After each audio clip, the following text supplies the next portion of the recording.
In popular video game Call of Duty Modern Warfare 3, the new one, not the OG one, there is a optic, or rather iron sight upgrade that you can put on your gun, and people often complain that it is unusable garbage, called the Jak Bullseye sight.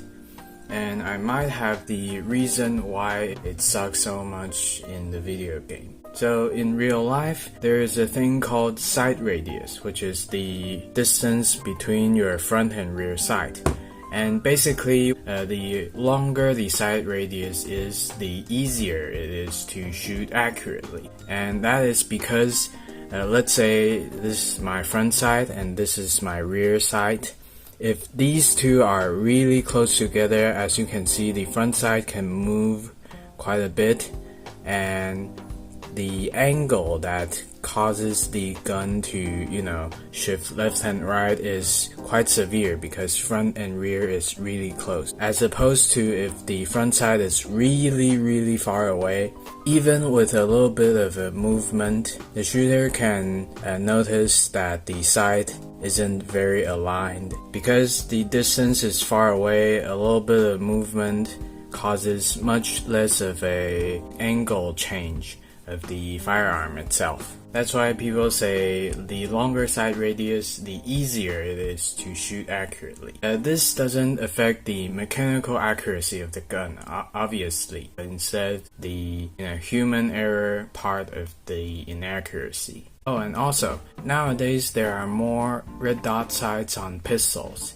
A lot of people will be a little surprised when they first aim down a red dot sight pistol to see the red dot moving so much. It doesn't mean that the red dot causes the gun to sway a little more. No, the gun always wobbles a little bit. You just can't see it because the front and rear side of the pistol is so close together, you can hardly notice the wobble. In Call of Duty, there is visual recoil and actual recoil. And something like a aftermarket upgrade of the full auto M16 is considered much easier to use than the OG M4 that carried over from previous Modern Warfare games, because the old M4 has a lot of visual recoil. The front and rear sight bounces quite a lot when you're firing it, which is very cool, I think, more realistic.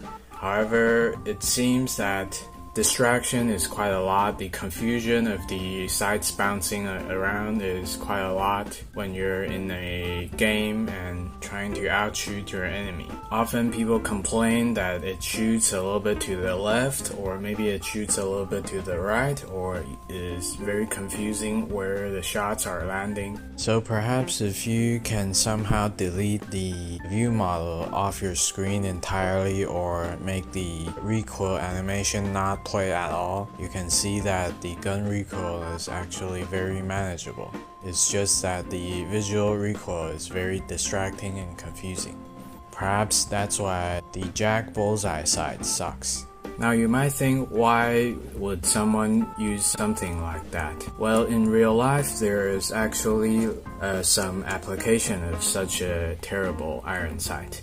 Here is a Unity red dot mount. So on top will be like a aimpoint micro, and it mounts on the top of the gun's Picatinny rail, and the red dot sits on top. It's a riser basically. In the middle of this scope mount, you can see there's a set of iron sights. There are even screws to adjust the left-right position of the rear sight.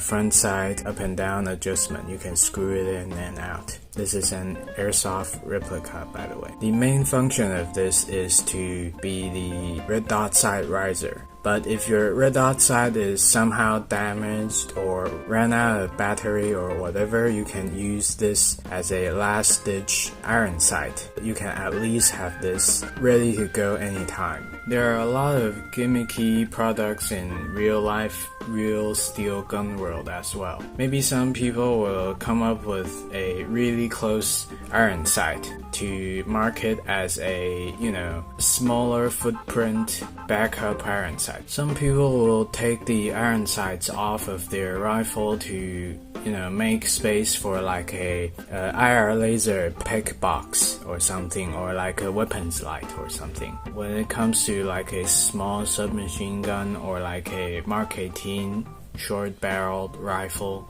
you might not have a lot of rail space for that kind of stuff, so people will sometimes take the iron sights off.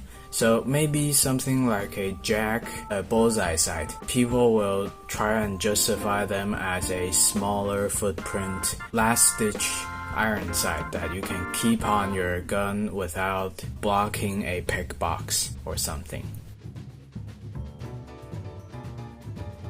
Or maybe people will try and justify that by saying, oh, it's quick sight acquisition, it's quick aiming sight, like a pistol sight. It's very intuitive. If you put it on your gun, it will help you aim faster or something. It doesn't really matter if the gimmick work or not. All it matters is if customers will pay for it or not. There are a lot of these kind of gimmicky new inventions in real-life gun world that probably will never see like actual combat use. Like a soldier or a police officer might not trust their life on it, but a regular civilian shooting it at a range might find it interesting and give it a try or something. Anyway, I just wanted to make a little video to talk about this sight radius thing. I hope you enjoy this video. Thanks for watching. See you next time.